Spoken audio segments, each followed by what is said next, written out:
അയാൾ നടന്നുകൊണ്ടേയിരുന്നു. സമയം പോയിക്കൊണ്ടേയിരുന്നു. സമയം ഒരുപാട് വൈകിയിരിക്കുന്നു. എങ്ങും തളം കെട്ടി നിൽക്കുന്ന നിശബ്ദത മാത്രം. നിശബ്ദതയെ കീറി മുറിച്ചുകൊണ്ട് ഇടയ്ക്കിടയ്ക്ക് ചെന്നായ്ക്കളുടെ ഓരിയിടം.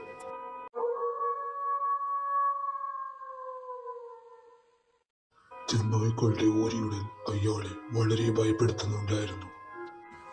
സാർ ഒന്ന് നിക്കണേ, ഞാനും വന്നോട്ടെ. എന്റെ വീട് ഇവിടെ അടുത്താ. ശരി, നടന്നോളൂ. ഒറ്റയ്ക്ക് പോകാൻ പേടിയാണ്. എന്താ താമസിച്ചത്? എന്റെ അമ്മ പട്ടണത്തിലെ ഹോസ്പിറ്റലിലാണ്. മരുന്നൊക്കെ വാങ്ങിച്ചു കൊടുത്ത് വന്നപ്പോൾ താമസിച്ചു. ശരി, ഒരുമിച്ച് പോകാം. ആരംഭിച്ചു. നടന്ന് നടന്ന് ഒരു വിജനമായ സ്ഥലത്തെത്തി.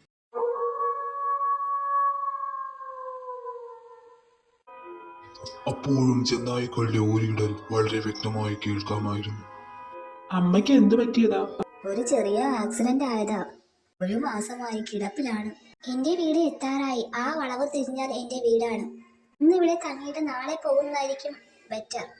അതെന്താ? ഇതാണ് എന്റെ വീട്. ഇവിടെ ചെന്നായ്ക്കളുടെ ശല്യമുണ്ട്.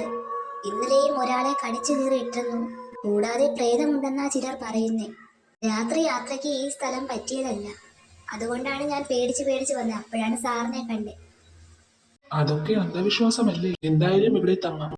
ഈ വെള്ളം കുടിച്ചാലും. ശരി. അപ്പുറത്തൊരു മുറിയുണ്ട്. ആ മുറിയിൽ കിടക്കാം സാർ. ശരി, ആയിക്കോട്ടെ.